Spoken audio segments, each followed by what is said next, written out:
Start करते हैं। देखिए कोऑर्डिनेशन एंटिटी क्या है, स्क्वायर ब्रैकेट के अंदर जो एनक्लोज रहता है, this is called coordination entity. इसमें आपका एक सेंट्रल मेटल एटम रहता है जो आपका न्यूट्रल भी हो सकता है, चार्ज भी हो सकता है, उसके साथ कुछ लिगेंड्स बॉन्डेड होते हैं और पूरे स्पीशीज के ऊपर कुछ चार्ज हो भी सकता है, नहीं भी हो सकता है, डिपेंड्स कि टोटल चार्ज आपस में बैलेंस हुआ पॉजिटिव और नेगेटिव या नहीं हुआ। लिगेंड पॉजिटिवली चार्ज भी हो सकते हैं, नेगेटिवली चार्ज भी हो सकते हैं और न्यूट्रल भी हो सकते हैं, राइट। तो it exist as a single entity and usually indicated with a square bracket. तो ये तो आई थिंक आप सब बच्चों को पता ही है। अब सेंट्रल एटम अगर 6 लिगेंड्स के साथ जुड़ा हुआ तो क्या उसका कोऑर्डिनेशन नंबर 6 होगा? यस।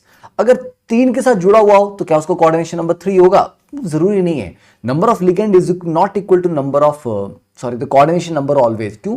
क्योंकि अगर 3 ही लिगेंड जुड़े हैं but every ligand is a bidentate ligand, तो हर एक लिगेंड 2 बॉन्ड बना रहा है, तो टोटल 3 लिगेंड्स के 6 बॉन्ड बनेंगे। तो it is the number of bonds जो हमें देखने होते हैं, ना कि नंबर ऑफ लिगेंड। तो कोऑर्डिनेशन नंबर में इसलिए गलती नहीं करनी है। जैसे यहां पर तो कोऑर्डिनेशन नंबर 4 है बिकॉज चारों के चारों लिगेंड जो है वो सेम है और वो मोनोडेंटेट हैं, राइट। तो सेंट्रल एटम आपको मैंने समझा दिया। सेंट्रल एटम क्योंकि लिगेंड के थ्रू डोनेशन लेता है तो it is the electron deficient species, इसलिए इसको लुईस एसिड आप कह सकते हैं, ठीक है। बड़े आसानी से इसको आप लुईस एसिड कह सकते हैं और लिगेंड को आप लुईस बेस क्लासिफाई कर सकते हैं। Then comes ligands. तो ligands are what? These are molecules, ions और ग्रुप जिनके पास एक पेयर ऑफ इलेक्ट्रॉन पड़ा होता है डोनेट करने के लिए, ठीक है। तो मैंने आपको जैसे भी बताया पॉजिटिवली चार्ज भी हो सकते हैं, नेगेटिवली चार्ज भी हो सकते हैं, न्यूट्रल भी हो सकते हैं, तो ये लुईस बेस की तरह एक्ट करते हैं। फाइन। नेक्स्ट, यूनिडेंटेट और मोनोडेंटेट लिगेंड जो सिर्फ एक ही बॉन्ड बनाते हैं। पॉलीडेंटेट और मल्टीडेंटेट लिगेंड्स जो एक से ज्यादा बॉन्ड बनाते हैं, है ना। जैसे बाइडेंटेट 2 बॉन्ड बनाएंगे, ट्राइडेंटेट 3 बनाएंगे, हेक्साडेंटेट 6 बनाएंगे। Then chelating ligands. Chelating ligand है जो एक किलेट बनाते हैं, मतलब एक cyclic structure, ring like structure बनाते हैं, है ना, पढ़ा है आपने। जैसे यहाँ पर एक एन है, यहाँ पर भी एक एन है, इसके थ्रू भी डोनेशन हो रहा है, इसके थ्रू भी डोनेशन हो रहा है, तो ये पूरा एक रिंग सा बन गया है। क्योंकि तो किलेशन कब होती है? कम से कम 2 बॉन्ड बनने चाहिए मेटल के साथ। तो किलेशन वाले जो लिगेंड हैं, ये किलेटिंग लिगेंड है, वो बाइडेंटेट और उससे ऊपर वाले ही होंगे। मोनोडेंटेट कभी भी किलेशन नहीं कर पाएगा, राइट। तो 2 या 2 से ज्यादा डोनर एटम इसमें होने चाहिए। एम्बीडेंटेट लिगेंड, देखिए एम्बीडेंटेट लिगेंड वो होते हैं जिनके पास 2 डोनर साइट्स हैं। जैसे साइनाइड में कार्बन के थ्रू भी बॉन्ड बन सकता है, नाइट्रोजन के थ्रू भी बॉन्ड बन सकता है। तो 2 डोनर साइट्स तो हैं पर दोनों के थ्रू बॉन्ड नहीं बनेगा, एट अ टाइम एक के थ्रू ही बनेगा, या तो कार्बन के थ्रू बन जाएगा या नाइट्रोजन के थ्रू बन जाएगा in the cyanide ion example, ठीक है। तो ऐसे को कहते हैं कि एम्बीडेंटेट, कि हमारे पास ऑप्शन तो है दोनों तरफ से पर हम बनाएंगे किसी एक ही तरफ से। Then effective atomic number, EN number कैसे निकालते हैं? देखिए जो भी आपका मेटल, जैसे यहाँ पर K4Fe है, तो सबसे पहले सेंट्रल एटम की ऑक्सीडेशन नंबर निकालिए। बेटा यहाँ पर आयरन के ऊपर कितना चार्ज है? +2। तो आयरन का नॉर्मली एटॉमिक नंबर कितना होता है? 26। 2 इलेक्ट्रॉन निकाल दिए तो कितने बचे इलेक्ट्रॉन्स? 24। तो Fe2 पॉजिटिव के पास इफेक्टिवली 24 इलेक्ट्रॉन है ना, सिर्फ आयन के पास। अब 6 बॉन्ड बना रहा है ये लिगेंड के साथ, हर बॉन्ड में 2 इलेक्ट्रॉन मिलते हैं, तो 6 बॉन्ड में कितने मिलेंगे? 12। तो 24 + 12 कितने हो गए आपके पास? 36। तो that is how you calculate कि आयन के पास अपने कितने हैं और उसको डोनेशन से कितने मिल रहे हैं। You just add those numbers, right. Next, Werner's theory. Werner ने बताया था कि बॉन्डिंग इन कोऑर्डिनेशन कंपाउंड 2 तरीके से हमें मतलब 2 तरह की वैलेंसीज के थ्रू हमें समझनी है। उसने बोला कि ये मेटल के बाद 2 तरह की वैलेंसी होती हैं, primary and secondary. Primary valencies are ionisable, ठीक है, मतलब जो आयनाइज होते हैं, आयंस में टूट जाती हैं। तो मेटल के ऊपर मान लीजिए कि 3 पॉजिटिव चार्ज है, तो उसको बैलेंस करने के लिए 3 नेगेटिव चाहिए। यस, वो जो 3 नेगेटिव आपको मिलेगा वो प्राइमरी वैलेंसी प्रोवाइड कर सकती है ना। मतलब सॉरी, ये जो आपका 3 पॉजिटिव है ये आपका प्राइमरी वैलेंसी है और इसको सेटिस्फाई करने के लिए हमें नेगेटिव चार्ज चाहिए जो कि हमें लिगेंड से मिलता है, ठीक है। लिगेंड से भी मिल सकता है, काउंटर आयन से भी मिल सकता है। आप बोलोगे सर काउंटर आयन, बेटा स्क्वायर ब्रैकेट के बाहर जो आयंस होते हैं उनको काउंटर आयंस कहते हैं, ठीक है। तो 1 degree valencies are ionisable, normally satisfied by negative ions. तो 1 डिग्री वैलेंसी क्या है? मेटल के ऊपर जो चार्ज है वही प्राइमरी वैलेंसी है। Then next one, 2 degree valencies are non ionisable and are satisfied by neutral molecules और नेगेटिव आयंस। मेटल की जो सेकेंडरी वैलेंसी है वो उसका मतलब क्या है? जैसे मेटल आपको कोऑर्डिनेशन कंपाउंड में 6 बॉन्ड बनाता हुआ दिख रहा है, तो 6 उसकी सेकेंडरी वैलेंसी थी, लिगेंड्स के साथ जो बॉन्ड बनाता है। तो लिगेंड के साथ बॉन्ड बनाना क्यों है? क्योंकि सेकेंडरी वैलेंसी को सेटिस्फाई करना है, ठीक है। तो जितने बॉन्ड लिगेंड के साथ बन रहे हैं वही हमारी सेकेंडरी वैलेंसी है, राइट। तो ये नॉन आयनाइजेबल होती है क्योंकि ये बॉन्ड टूट के आयंस में नहीं कन्वर्ट होते, क्योंकि लिगेंड के साथ जो बॉन्ड बनता है वो कोऑर्डिनेट बॉन्ड है, एक कोवेलेंट बॉन्ड है, तो वो टूट के आयंस नहीं देगा क्योंकि वो आयनिक बॉन्ड नहीं है, ठीक है। और सेकेंडरी वैलेंसी को सेटिस्फाई करने के लिए जो लिगेंड लगते हैं वो न्यूट्रल भी हो सकते हैं और नेगेटिवली चार्ज भी हो सकते हैं, इवन पॉजिटिवली चार्ज भी हो सकते हैं। एवरी मेटल आयन और atom has a fix number of secondary valency, कि वो कितने लिगेंड के साथ बॉन्ड बनाएगा, ये कितने कोऑर्डिनेशन नंबर उसका होगा, वो ऑलमोस्ट उसका फिक्स रहता है, राइट। और every metal has a tendency to satisfy, कि मेरा प्राइमरी और सेकेंडरी वैलेंसी दोनों के दोनों सेटिस्फाई हो जाएं। देन IUPAC नॉमेनक्लेचर को मैं डिटेल में बात नहीं करूंगा बिकॉज इट इज सिंपल, आपको नोट्स में मिल जाएगा, और नोट्स आपको मिलते हैं टेलीग्राम ग्रुप के ऊपर, जिसका लिंक ना हर वीडियो के डिस्क्रिप्शन में दिया होता है। तो आप पूछते रहते हो सर इसका नोट्स कहाँ मिलेंगे, ठीक है। देखिए सबसे पहले बच्चे नेमिंग ऑफ कैटायन की जाती है हर जगह। इनऑर्गेनिक में अगर आप नॉर्मली भी देखोगे सोडियम क्लोराइड, तो सोडियम NaCl को सोडियम क्लोराइड क्यों बोलते हैं, क्लोराइड सोडियम क्यों नहीं बोलते, क्योंकि रूल के अकॉर्डिंग कैटायन की नेमिंग पहले करते हैं फॉलोड बाय एनायन। तो यहां पर भी वही है, पहले कैटायन की नेमिंग करेंगे, ठीक है, पॉजिटिव आयन फर्स्ट और उसके बाद एनायन, ठीक है। अब वो कोई भी कॉम्प्लेक्स हो, नॉर्मल हो, doesn't matter. Naming of ligands आपको पता ही है कि अगर मल्टीपल लिगेंड लगे हो तो डाई, ट्राई, टेट्रा, पेंटा, इस तरह के हम प्रीफिक्स उसके साथ लगाते हैं। और अगर लिगेंड के नाम में ही डाई है, जैसे इथाइलिन डायमीन के नाम में ऑटोमेटिकली डाई है, तो अगर इथाइलिन डायमीन के मेरे पास 2 यूनिट्स लगे हों तो क्या मैं इसे लिखूंगा diethylene diamine? No, I will just write, क्या लिखूंगा मैं, हम लिखेंगे बिस।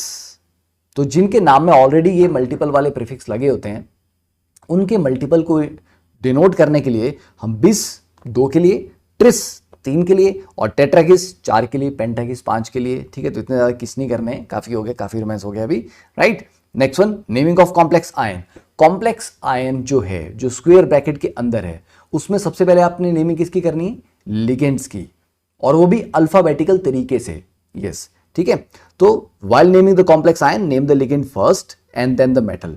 मेटल जो है, ठीक है, अब उसके नाम में केवल आगे 8 लगता है। वो कब लगता है, अगर कॉम्प्लेक्स आयन आपका नेगेटिवली चार्ज है तो मेटल के नाम के आगे 8 लगेगा। जैसे आयरन की जगह फेरेट, कोबाल्ट की जगह कोबाल्टेट, मैंगनीज की जगह मैंगनेट, निकल की जगह निकलेट, है ना, क्रोमियम की जगह क्रोमेट, है ना। तो 8 कब लगाना है, जब आपका कॉम्प्लेक्स आयन नेगेटिवली चार्ज हो। अगर वो पॉजिटिवली चार्ज हो तो मेटल का नाम एज इट इज लिख देना है। जैसे आयरन है तो आयरन, मैंगनीज है तो मैंगनीज, राइट। और मेटल के नाम के लास्ट में हमेशा उसकी ऑक्सीडेशन नंबर को लिखना है रोमन में, मतलब 2 पॉजिटिव है तो 2, 3 पॉजिटिव तो 3, लाइक दिस, है ना। रोमन न्यूमरल में हमेशा नंबर को, ऑक्सीडेशन नंबर को स्पेसिफाई करना है, राइट। H2O को एक्को बोलते हैं, NH3 को अमीन बोलते हैं और CO को कार्बोनिल बोलते हैं। अमीन में AMM लगता है, याद रखना, ठीक है। अब आप बोलोगे सर इसमें क्या फर्क है, इसमें डबल M लग रहा है। अगर आप इथाइलिन डायमीन लिखते हो उसमें सिंगल M लग रहा है, सिर्फ NH3 में डबल M, अमीन जब लिखते हैं आप अकेला उसमें डबल M लगता है, राइट। बाकी की कहानी आपको मैंने बता दी, ये एक एग्जांपल है, इसको देख लीजिएगा, नोट्स में आपको मिल जाएगा। तो चलिए अब बात करते हैं आइसोमेरिज्म की। तो आइसोमेरिज्म बेसिकली आपको पता है क्या होता है, सेम मॉलिक्यूलर फॉर्मूला पर डिफरेंट कंपाउंड्स हैं। तो आइसोमेरिज्म को ब्रॉडली अगर हम कैटेगराइज करें तो एक आता है आपका स्ट्रक्चरल और एक आता है आपका स्टीरियो। स्ट्रक्चरल का मतलब कि भैया उनका स्ट्रक्चर ही, रूपरेखा ही बिल्कुल डिफरेंट है। स्टीरियो का मतलब क्या है कि the way atoms are connected is same but space में उनका अरेंजमेंट डिफरेंट है। स्पेस में मतलब मान लीजिए एक ग्रुप फ्रंट में लगा हुआ, दूसरा पीछे लगा है, और दूसरे वाले में ये वाला ग्रुप पीछे चला गया, ये वाला फ्रंट में आ गया। तो ग्रुप वही लगे हैं बट स्पेस में किस तरह से वो अरेंज किए गए हैं, आगे कौन है पीछे कौन है, इसका फर्क पड़ गया है, राइट। तो स्ट्रक्चरल में आपके पास आते हैं ionisation, hydrate, linkage, ligand, coordination and coordination, position and coordination, ठीक है। वैसे लिगेंड आइसोमेरिज्म की चलो बात करेंगे, मेन की बात करेंगे हम, लिगेंड आइसोमेरिज्म की बात नहीं करेंगे, हमारे काम का उतना नहीं है। देखिए आयनाइजेशन आइसोमेरिज्म क्या होता है, आयनाइजेशन जो पानी में जाके डिफरेंट आयंस देते हैं, जैसे ये वाले भाई साहब हैं, ठीक है। इसमें क्या है, स्क्वायर ब्रैकेट के जो बाहर वाला है वो आयनाइज हो जाएगा, तो पानी में आपको ब्रोमाइड आयन मिलेगा और ये वाला पूरा आयन मिलेगा, कॉम्प्लेक्स आयन। अब अगर ब्रोमीन को मैं अंदर कर लूं, क्लोरीन को बाहर कर लूं, तो मुझे क्लोरीन आयनाइज होके पानी में मिलेंगे। तो पानी में मुझे डिफरेंट आयंस मिल रहे हैं, पहले वाले में ब्रोमाइड मिल रहा है, दूसरे वाले में क्लोराइड मिल रहा है ना, कॉम्प्लेक्स आयन भी डिफरेंट हो रहा है। तो सिर्फ आयंस कौन से मिल रहे हैं ये डिफर कर रहा है। तो this is ionisation isomerism, right, ठीक है, समझ आ गया। Second category is hydrate isomerism. Hydrate isomerism में क्या होता है, अंदर और बाहर, मतलब स्क्वायर ब्रैकेट के अंदर और बाहर number of water molecule very करते हैं। इस यहाँ पर 6 है अंदर, यहाँ पर 5 है, क्योंकि हम शायद एक को बाहर ले गए थे, या एक वाटर को हमने क्लोराइड से रिप्लेस कर दिया, क्योंकि मुझे क्रोमियम का 6 कोऑर्डिनेशन नंबर चाहिए। अब वो 6 के 6 वाटर हैं या 5 वाटर और 1 क्लोराइड है, मतलब वो 6 मेंटेन होना चाहिए। अगर आप एक वाटर को निकाल रहे हो तो आपको एक और लिगेंड को लाना पड़ेगा उसकी जगह पे। तो स्क्वायर ब्रैकेट के अंदर और बाहर नंबर ऑफ वाटर मॉलिक्यूल जब वेरी करते हैं, that is called, they are called hydrate isomerism. Then linkage, linkage का मतलब है, जैसे मैंने आपको बताया कि बहुत सारे लिगेंड ऐसे होते हैं जो एक से ज्यादा तरीके से बॉन्ड बना सकते हैं, जैसे कार्बन के थ्रू बना दिया या नाइट्रोजन के थ्रू बना दिया साइनाइड के केस में, राइट। तो कार्बन के थ्रू बना तो वो एक अलग तरह का बॉन्ड होगा, नाइट्रोजन के थ्रू बनेगा तो अलग तरह का बॉन्ड होगा, क्योंकि उनकी बॉन्ड एनर्जीज डिफर करेंगी, तो बॉन्ड लेंथ स्ट्रेंथ डिफर कर जाएगा, कैरेक्टर डिफर कर जाएगा, राइट। तो इसीलिए व्हेन 2 और मोर atoms of a monodentate ligand में फंक्शन एज अ डोनर, है ना, जैसे NO2 है, नाइट्रोजन के थ्रू भी जुड़ सकता है और ऑक्सीजन के थ्रू भी जुड़ सकता है, ठीक है। तो इनको कहते हैं linkage isomers. Then coordination isomerism, coordination isomerism कब होता है भैया? कोऑर्डिनेशन आइसोमरिज्म तब होता है जब दोनों ही कॉम्प्लेक्स हों, मतलब कैटायन भी कॉम्प्लेक्स है, एनायन भी कॉम्प्लेक्स है। जैसे कि यहां पर ये कैटायन है, ये वाला एनायन है, तो होता क्या है, दोनों कॉम्प्लेक्स आयंस के बीच में आदान प्रदान, एक्सचेंज ऑफ लिगेंड्स हो जाता है। जैसे अमोनिया थोड़े उधर चले गए, साइनाइड थोड़े इधर आ गए। अब यहां दोनों ने क्या किया कि 6 के 6 साइनाइड को इधर ले आए, 6 के 6 अमोनिया को उधर ले गए, टोटली एक्सचेंज कर दिया। बट जरूरी नहीं है कि टोटल ही करना है, ऐसा भी कर सकते हो आप, एक साइनाइड को उधर ले जाओ और एक अमोनिया को उधर ले आओ, तो पार्शियल एक्सचेंज भी कर सकते हैं और कंप्लीट एक्सचेंज भी कर सकते हैं। देन कोऑर्डिनेशन पोजीशन आइसोमरिज्म, इसको भूल जाइए, और जो 7th था लेकिन उसको भी भूल जाइए, अभी हमारे काम का नहीं है, right. Next one, stereo isomerism. देखिए स्टीरियो आइसोमरिज्म में आपके मेन 2 तरीके हैं, एक ज्योमेट्रिकल आइसोमरिज्म और एक ऑप्टिकल आइसोमरिज्म, ठीक है। ज्योमेट्रिकल आइसोमरिज्म आपने ऑर्गेनिक केमिस्ट्री में पढ़ा हुआ है, एक्जेक्टली सेम फंडामेंटल्स के ऊपर काम करेगा। It occurs due to different relative arrangement of ligands around a central metal atom. देखिए टेट्राहेड्रल में नहीं होता, ठीक है। अगर टेट्राहेड्रल अरेंजमेंट की आप बात करेंगे तो क्योंकि सारे के सारे एंगल 109.5 डिग्री हैं, सारे एंगल, तो कोई भी 2 लिगेंड आपस में किस एंगल पे होंगे? हमेशा 109.5। तो कोई डिफरेंट एंगल्स नहीं है कि यार अभी ये देखो इतने एंगल पे और अभी ये थोड़े डिफरेंट एंगल पे हो गए। मतलब पहले ये देखो 90 डिग्री पे हैं और अब देखो यार ये 180 डिग्री पे हैं, ऐसा पॉसिबल नहीं है टेट्राहेड्रल में, क्योंकि सारे एंगल सेम है, एक से ज्यादा टाइप के एंगल ही नहीं है। इसीलिए टेट्राहेड्रल में आपका ज्योमेट्रिकल आइसोमरिज्म नहीं होता, ठीक है। तो ज्योमेट्रिकल आइसोमरिज्म आपको मेनली किन में मिलेंगे? ऑक्टाहेड्रल और स्क्वायर प्लेनर में, राइट। जब दोनों लिगेंड, एक तरह के लिगेंड सेम साइड पे हो तो सिस, ऑपोजिट साइड पे हो तो ट्रांस, ये तो आपने पढ़ा ही हुआ है, राइट। कोऑर्डिनेशन नंबर 1 2 3 वाले वैसे ही ज्योमेट्रिक आइसोमरिज्म नहीं देते, और 4 में टेट्राहेड्रल वाला नहीं देता, स्क्वायर प्लेनर वाला देता है, ठीक है। Then comes to optical isomerism. देखिए ऑप्टिकल आइसोमरिज्म कब होता है? जब कोई भी कंपाउंड अपनी मिरर इमेज जो बना रहा है वो उसके ऊपर सुपर इंपोज नहीं करती, मतलब compound is having a non super imposable mirror image, right. Chiral वो बनेगा वो, तो उसके लिए क्या होना चाहिए? कैसे हमें पता लगेगा कि कोई कंपाउंड कायरल है या नहीं है, ऑप्टिकल एक्टिविटी शो कर रहा है कि नहीं कर रहा है? भैया उसके लिए हम चेक करेंगे उसकी सिमिट्री, उसमें कोई सिमिट्री नहीं होनी चाहिए, कोई plane of symmetry, centre of symmetry आपको नहीं मिलना चाहिए, ये आपको ध्यान देना है। तो ऑप्टिकल आइसोमरिज्म जो है मोस्टली किन में पाया जाता है? ऑक्टाहेड्रल और किसमें? स्क्वायर प्लेनर में मिलेगा क्या? नहीं, स्क्वायर प्लेनर में आपको आसानी से नहीं मिलेगा, बहुत रेयर केस है जहां पर आपको स्क्वायर प्लेनर में मिलेगा, क्योंकि स्क्वायर प्लेनर जो है वो खुद सेम प्लेन में है, तो उसी प्लेन को आप कट कर देंगे तो वो प्लेन ऑफ सिमेट्री बन जाएगा। तो स्क्वायर प्लेनर में मोस्टली प्लेन ऑफ सिमेट्री मिल जाता है, बड़े रेयर केस हैं जाकि बड़े बल्कि वाले लिगेंड्स लगे हों जिसमें से लिगेंड का कुछ हिस्सा प्लेन से बाहर जा रहा है, तब आप पूछते कि यार यहाँ पे सिमेट्री मे बी ना हो, है ना, पर वो रेयर केस है। तो मोस्टली आपको ये ऑक्टाहेड्रल में ही मिलेंगे, राइट। ये कुछ एग्जांपल्स हैं जिनमें ये मिल सकते हैं भाई साहब। नाउ स्क्वायर प्लेन कॉम्प्लेक्स है रेयरली ऑप्टिकल एक्टिव, ये आपको मैंने बता ही दिया, ठीक है। Next one, number of stereo isomerism. अब इसके लिए काफी बच्चे पूछते हैं सर इसका कोई जुगाड़, कोई शॉर्टकट, कोई फॉर्मूला नहीं है? नहीं, इसका नहीं है, आपको ड्रॉ करके ही बना के देखने पड़ेंगे, और एक बना लिया आपने एक बार तो आप उसको याद रख सकते हो कि इसके इतने होते हैं, इसके इतने होते हैं, ठीक है। तो ये आप थोड़ा सा डेटा यहाँ पे देख सकते हैं। इसमें से बड़ा एक इंपॉर्टेंट पॉइंट ये है, जो आपका MABCD टाइप है, मतलब चारों लिगेंड डिफरेंट है और स्क्वायर प्लेनर है, इसमें नंबर ऑफ ज्योमेट्रिक आइसोमर्स कितने बनते हैं? 3, ठीक है। ये इंपॉर्टेंट क्वेश्चन ये पूछा गया हुआ पहले भी, राइट।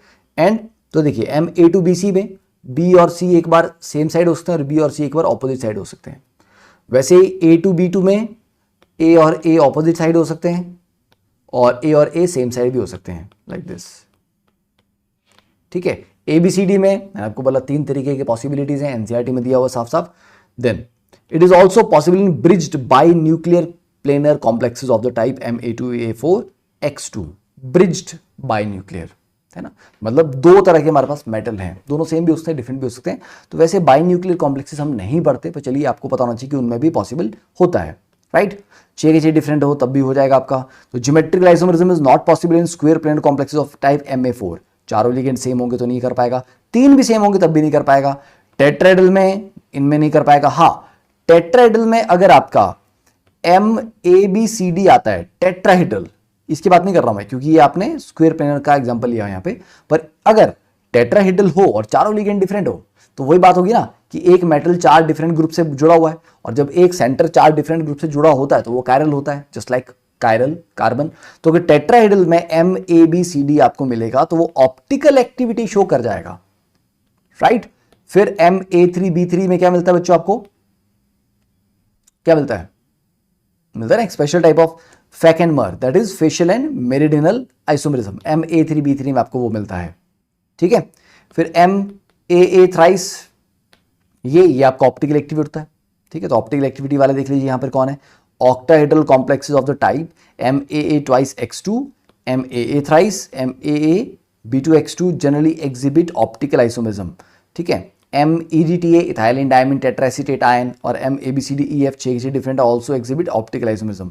तो ये सारे इंपॉर्टेंट हो गए कि इन वैरायटीज को अगर आप याद रखेंगे तो आप ध्यान से सॉल्व कर सकते हैं। देन बात आती है बॉन्डिंग इन कोऑर्डिनेशन कंपाउंड। देखिए दो थ्योरीज जो हमारे काम की हमें पढ़नी है, that is VBT and CFT। Valence bond theory बोलती है कि भैया मेटल को लिगेंड के साथ बॉन्ड बनाना है तो मेटल के पास खाली ऑर्बिटल पड़े होने चाहिए, क्योंकि लिगेंड के पास भरे हुए ऑर्बिटल होंगे, मतलब इलेक्ट्रॉन्स होंगे, उसको डोनेट करना है तो उसको डोनेट करना है, इसके पास एक्सेप्ट करने के लिए खाली ऑर्बिटल होने चाहिए। तो अगर लिगेंड हमारे पास मान लीजिए 4 बॉन्ड बना रहे हैं तो 4 बॉन्ड बनाने के लिए वो 4 भरे हुए पेयर आएंगे, मतलब 4 भरे ऑर्बिटल आएंगे, तो उसको एक्सेप्ट करने के लिए 4 खाली ऑर्बिटल चाहिए। तो जितने बॉन्ड बनाने हैं, अगर 4 बनाने हैं तो मेटल को 4 एम्प्टी ऑर्बिटल्स प्रोवाइड करने पड़ेंगे। अगर 6 बॉन्ड बनाने हैं तो मेटल को 6 एम्प्टी ऑर्बिटल्स प्रोवाइड करने पड़ेंगे। तो 4 एम्प्टी ऑर्बिटल अगर मेटल प्रोवाइड करेगा तो it may give you a tetrahedral kind of arrangement और a square planar kind of arrangement. तो टेट्राहेड्रल कब बनता है, स्क्वायर प्लेनर कब बनता है, वो डिपेंड करेगा कि जो ऑर्बिटल मेटल ने प्रोवाइड किए हैं वो S और P हैं या वो DsP2 वाले हैं, ठीक है। कौन से ऑर्बिटल प्रोवाइड हुए हैं उस पर निर्भर करेगा कि which hybridisation and which structure will be finalised, right. समझ आया ये चीज। तो मेटल प्रोवाइड करता है, तो जब वो 4 ऑर्बिटल प्रोवाइड करता है तो डिपेंडिंग ऑन वो कौन है, वो sp3 भी बना सकते हैं और वो DsP2 भी बना सकते हैं। तो DsP2 बनाने के लिए d ऑर्बिटल एक अकेला हमारे पास एम्प्टी चाहिए, समझे, राइट। और वो मोस्टली अंदर वाले का ही होता है आपको। देन तो दीज ऑर्बिटल्स हाइब्रिडाइज करते हैं, फिर हाइब्रिड ऑर्बिटल बनाते हैं और उनमें जाके लिगेंड अपना लोन पे डोनेट करता है और इस तरह से बॉन्ड बनता है। तो the overlapping may result in A sigma bond और अ कोऑर्डिनेट बॉन्ड। तो ये हुआ आपका VBT कि इसने खाली ऑर्बिटल दिए, इसके पास इलेक्ट्रॉन पेयर था, दोनों में ओवरलैप हुआ, डन, ठीक है, फाइन। अब अगर हमारे पास सारे इलेक्ट्रॉन पेयर्ड हैं तो वो डायमैग्नेटिक होता है, और अगर इकलौता भी इलेक्ट्रॉन अनपेयर्ड रह गया तो वो पैरामैग्नेटिक होता है, ठीक है, ये आपको पता ही है। और स्ट्रॉन्ग लिगेंड की प्रेजेंस में पेयरिंग करवा दी जाती है, अगेंस्ट द हंस रूल पेयरिंग करवा दी जाती है स्ट्रॉन्ग लिगेंड की प्रेजेंस में। अब ये स्ट्रॉन्ग लिगेंड वाला जो फंडा था ये वैलेंस बॉन्ड थ्योरी के समय में नहीं आया था। तो वैलेंस बॉन्ड थ्योरी बहुत एक बड़ा एक जुगाड़ था, उसमें बहुत सारी अजम्पशंस थी, तो इसलिए इसकी लिमिटेशन भी बहुत ज्यादा है। देखिए, it does not explain optical absorption spectra of complexes. Absorption spectra क्या थे, कलर्स क्या थे, उनको एक्सप्लेन नहीं कर पाया था। डिटेल्ड मैग्नेटिक प्रॉपर्टीज को एक्सप्लेन नहीं कर पाया था, क्वांटिटेटिवली एक्सप्लेन नहीं कर पाया था। Doesn't make prediction regarding the tetrahedral and square planar, कब टेट्राहेड्रल बनेगा, कब स्क्वायर प्लेनर बनेगा, क्यों बनेगा, मतलब जुगाड़ था वो, ठीक है। तो वैलेंस बॉन्ड थ्योरी के पास कोई प्रॉपर एक्सप्लेनेशन नहीं था चीजों के बीच में, एंड वीक और स्ट्रॉन्ग फील्ड लिगेंड्स को डिफरेंशिएट करने का भी कोई तरीका इसके पास नहीं था। जहां इसको लगा कि यार मैग्नेटिक प्रॉपर्टीज एक्सप्लेन नहीं हो पा रही हैं बिना रीअरेंजमेंट के, तो वहां उन्होंने रीअरेंजमेंट किया, और जहां लग रहा था कि यार हो जा रही है वहां उन्होंने नहीं किया, तो उन्होंने अपनी कन्वीनियंस के अकॉर्डिंग काम किया। Crystal field theory CFT, it is an electrostatic approach to describe the splitting of energies associated with metal d orbital. देखिए, VBT एक प्योरली कोवेलेंट मॉडल के ऊपर चल रहा है, प्योर कोवेलेंट बॉन्डिंग, क्योंकि ओवरलैपिंग को कंसीडर किया गया, आयनिक फैक्टर को बिल्कुल भी कंसीडर नहीं किया गया। CFT एक टोटली इलेक्ट्रोस्टैटिक मॉडल है, मतलब एक आयनिक मॉडल है, तो उसमें कोवेलेंट को कंसीडर नहीं किया। तो दोनों की अपनी अपनी लिमिटेशन है, एक प्योरली कोवेलेंट मॉडल के ऊपर चल रहा है, एक प्योरली आयनिक मॉडल के ऊपर चल रहा है। राइट। तो crystal field theory electrostatic approach के ऊपर चल रही है कि एक कैटायन होगा जी, एक एनायन होगा, उनके बीच में अट्रैक्शन होगी। तो जरूरी नहीं कि दोनों चार्ज होंगे, मेटल के ऊपर तो चलो मोस्टली चार्ज होता है, पर लिगेंड हमेशा चार्ज तो नहीं होता, कभी कभी न्यूट्रल भी होता है। तो सर अगर लिगेंड नेगेटिवली चार्ज हुआ तब तो ठीक है, मेटल कैटायन की तरह बिहेव करेगा, लिगेंड एनायन की तरह बिहेव करेगा, इलेक्ट्रोस्टैटिक्स चल पड़ेगा। बट सर अगर लिगेंड न्यूट्रल हुआ तो then it will behave like a dipole, ठीक है। तो इलेक्ट्रोस्टैटिक्स रहेगी, पर लिगेंड नेगेटिव आयन भी हो सकता है, मतलब एनायन भी हो सकता है, और it may be a neutral one, तो वो डाइपोल की तरह बिहेव करेगा, राइट। ठीक है, तो मेटल आयन और लिगेंड के बीच में जो इंटरेक्शन होगी वो प्योरली इलेक्ट्रोस्टैटिक है, कोई ओवरलैपिंग नहीं हो रही, कोई कोवलेंट कैरेक्टर यहां पर नहीं आ रहा। और मेटल के पास जो 5 डी ऑर्बिटल होते हैं जो सेम एनर्जी लेवल पे होते हैं, जिनको डीजेनरेट बोलते हैं हम, वो इस फील्ड की प्रेजेंस में जब लिगेंड अप्रोच करते हैं और एक उनकी फील्ड जनरेट होती है, उसमें ये 5 डी ऑर्बिटल जनरली स्प्लिट कर जाते हैं। ये सेम एनर्जी पे नहीं रहते, कुछ एनर्जी में ऊपर चले जाते हैं, कुछ नीचे आ जाते हैं, उसको कहते हैं स्प्लिटिंग ऑफ डी ऑर्बिटल्स। तो अब वो सेम एनर्जी पे नहीं रहे, द डीजेनरेसी इज लॉस्ट। अब वो किस तरह से लूज हुई है वो देख लीजिए। ये 5 डी ऑर्बिटल थे आपके पास जो सेम एनर्जी लेवल पे हैं, डीजेनरेट है, ठीक है। अभी डी ऑर्बिटल आपका फ्री मेटल आयन है, मतलब इसके आसपास दूर दूर तक कोई लिगेंड नहीं है। अब इस डी ऑर्बिटल को हमने एक स्फेरिकल फील्ड में रखा। स्फेरिकल फील्ड का मतलब क्या है बेटा, वो हर जगह पे उतनी ही स्ट्रांग है, तो जिस जिसको रिपल्शन मिलेगी सबको बराबर मिलेगी, हर डायरेक्शन से बराबर रिपल्शन आ रही है, इसीलिए सबको रिपल्शन बराबर मिली, तो सबकी एनर्जी बराबर अमाउंट से बढ़ी। तो अभी भी ये पांचों सेम एनर्जी लेवल पे हैं, ठीक है। तो अभी ये किस में है, स्फेरिकल क्रिस्टल फील्ड के अंदर है, तो तब भी ये डीजनरेट हुए। अब वो फील्ड जब स्फेरिकल से हट के 6 पॉइंट्स पे कंसंट्रेट हो गई, मतलब सिर्फ 6 ही पॉइंट्स पे है, एक्स एक्सिस के लॉन्ग, वाई एक्सिस के लॉन्ग और जेड एक्सिस के लॉन्ग, उनके बीच में नहीं है। तो अब क्या हुआ, हर पॉइंट पे सेम अमाउंट ऑफ रिपल्शन नहीं मिलेगा, है ना, उन 6 पॉइंट्स पे ज्यादा मिलेगा, बाकी जगह पे कम मिलेगा, तो अनइक्वल रिपल्शन हो गया। तो उससे क्या रहेगा, अब ये 5 डी ऑर्बिटल स्प्लिट कर जाते हैं, 2 ऊपर चले जाते हैं, 3 नीचे आ जाते हैं ऑक्टेडल में। तो 3 जो नीचे आते हैं वो होते हैं DXY, YZ और XZ, और जो ऊपर जाते हैं वो X² - Y² और DZ²। तो ऊपर वाले को बोलते हैं EG सेट और नीचे वाले को कहते हैं T2G सेट, और इनके बीच का जो गैप है that is called delta O मतलब ऑक्टेडल क्रिस्टल फील्ड स्प्लिटिंग हुई है। तो ये रेफरेंस लेवल था, ये रेड लाइन रेफरेंस लेवल क्या होता है, ये स्फेरिकल क्रिस्टल फील्ड की जो एनर्जी होती है उसको रेफरेंस लेवल कहते हैं, उसको बेरी सेंटर कहते हैं। तो बेरी सेंटर आपका रेफरेंस लेवल है, तो जो ऊपर गया एनर्जी में वो +0.6 डेल्टा O ऊपर गया, और जो नीचे गया वो -0.4 डेल्टा O से नीचे गया, ठीक है। अब कई बार बच्चे बोलते हैं सर ये +0.6 और -0.4 ही क्यों होता है, ताकि एनर्जीज आपकी सारी बैलेंस रहे। अगर नीचे कितने इलेक्ट्रॉन जाएंगे 3 ऑर्बिटल में, 6, तो 6 × 0.4 डेल्टा O कितना बन जाएगा, 2.4 डेल्टा O, और ऊपर कितने इलेक्ट्रॉन जाएंगे 2 ऑर्बिटल में, 4, तो 4 × 0.6 भी कितना बनेगा 2.4। तो ऊपर जाने पे +2.4, नीचे आने पे -2.4, नेट कितना हो जाएगा 0। तो एनर्जी पूरी आपस में क्या हुई, कंजर्व रही ना। तो ये एनर्जी कंजर्वेशन की वजह से ये नंबर है। टेट्राहेड्रल में उल्टा होता है, 3 वाला सेट ऊपर जाता है, 2 वाला सेट नीचे आता है, ठीक है। बट हाँ एक गलती इन्होंने यहाँ पे की है, इसको T2G नहीं लिखते, इसको सिर्फ T2 लिखते हैं और इसको सिर्फ E लिखते हैं। वाई, क्योंकि वो जो G है, जीरेड, वो टेट्राहेड्रल वाले सिमेट्री में जीरेड वर्ड यूज कर ही नहीं सकते। तो ये एक नॉर्मल एरर है जो आपको मोस्टली बुक्स में मिलेगा, ठीक है। बट अभी आपके लिए उतना इंपॉर्टेंट नहीं है, बट अगर कोई एडवांस के लिए पढ़ रहा हो तो उसको पता होना चाहिए कि T2G और EG में टेट्राहेड्रल में G नहीं लिखा जाता, because geared word is not applicable in this kind of scenarios. Next बात करते हैं अब क्रिस्टल फील्ड स्प्लिटिंग को फैक्टर कौन कौन से अफेक्ट करेंगे, डेल्टा किन फैक्टर से बढ़ता घटता है। देखिए, the ligand with smaller size, large negative charge with good sigma dominant pi acceptor property will give large crystal field splitting. अब ये उनके लिए जिनको ये चीज समझ आती है, राइट। और जनरली आप ये याद कर लो भैया, हैलाइड सबसे पीछे होते हैं, उसके बाद आपके ऑक्सीजन आता है, उसके बाद आपका नाइट्रोजन आता है, फिर आपका कार्बन आता है।